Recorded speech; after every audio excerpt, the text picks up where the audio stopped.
अस्सलाम वालेकुम, मैं मोहम्मद सजाद हुसैन वेलकम करता हूँ अपने यूट्यूब चैनल एग्री वर्ल्ड पर।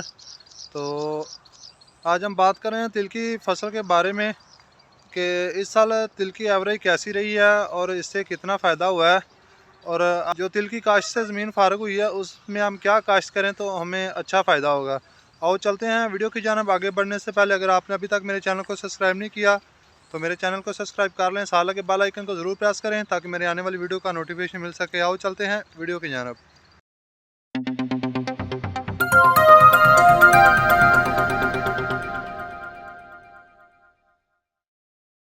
तो जैसा कि आप देख सकते हैं ये तिल की फसल हमने काट के इसको मुट्ठे बांध के अब गदा गाड़ी पे लेके जा रहे हैं। घर रखेंगे जाके छत के ऊपर, यहाँ रखेंगे तो ये चोरी हो जाते हैं। पिछले साल भी मेरे चोरी हो गया था, जहाँ काट के रखे हैं वहीं खड़े कर देते हैं तो लोग चोरी इसको झाड़ के ले जाते हैं। बात करते हैं पैदावार पे, इस दफ़ा कोई अच्छी इसकी पैदावार नहीं निकली। यही 1 एकड़ में 2 मन या 2.5 मन 3 मन हद निकल रहे हैं। तो ये रिस्की फसल है। एक तो जैसा कि जब हम काश्त करते हैं ये तैयार हो जाती है तो ऊपर से बारिशों का मौसम आ जाता है, सावन भादरों होता है, तो सावन भादरों में बारिशें बहुत ज़्यादा होती हैं तो इसको संभालना मुश्किल हो जाता है। काट के रखते हैं फिर घर लेके जाते हैं। जैसा कि यहाँ तिल काश्त किया हुआ था, तिल की फसल अब ख़त्म हो गई है। अब बात है, मेन टॉपिक ये है कि हम इस पर अब क्या काश्त करें कि हमें अच्छा फ़ायदा होगा।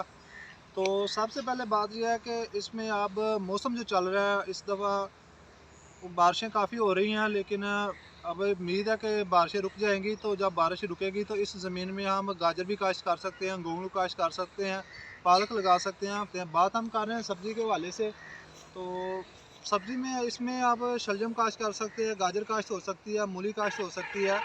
तो सबसे जो बेस्ट ऑप्शन है इसमें वो आप टिंडी काश्त कर सकते हैं। जो अपनी टिंडी छोटी होती है वो पहले आ जाती है, तो इसमें वो आप लो टनल में काश्त कर सकते हैं। इसमें वो अच्छा आपको प्रॉफिट देगी। एक उसका आइडियल मौसम चल रहा है, 10 अक्टूबर के बाद वो काश्त होना शुरू हो जाएगी।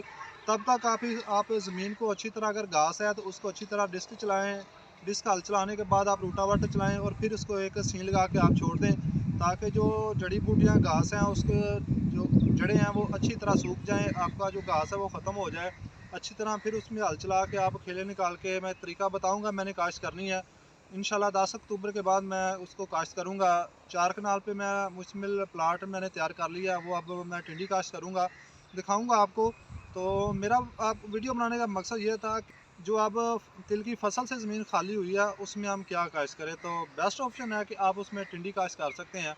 तो टिंडी काश्त करेंगे इंशाल्लाह उसका अच्छा रेट मिल जाता है, वो जल्दी आ जाती है मार्केट में, उसका रेट भी अच्छा होता है। तकरीबन उसका 500 से लेके 1000 तक एक शापर 5 केजी का सेल हो जाता है मार्केट में। तो आप वो काश्त कर सकते हैं। इंशाल्लाह तरीका आपको बताऊंगा जब मैं काश्त करूंगा, वीडियो बनाऊंगा। तो ये थी आज की वीडियो। तो अगर मेरी वीडियो अच्छी लगे तो मेरी वीडियो को शेयर करना, और जिन्होंने अभी तक मेरे चैनल को सब्सक्राइब नहीं किया मेरे चैनल को सब्सक्राइब कर लें, साथ लगे बेल आइकन को ज़रूर प्रेस करें ताकि मेरी आने वाली वीडियो का नोटिफिकेशन मिल सके। मिलते हैं एक नई वीडियो के साथ, तब तक मुझे दे इजाज़त। अल्लाह हाफिज़।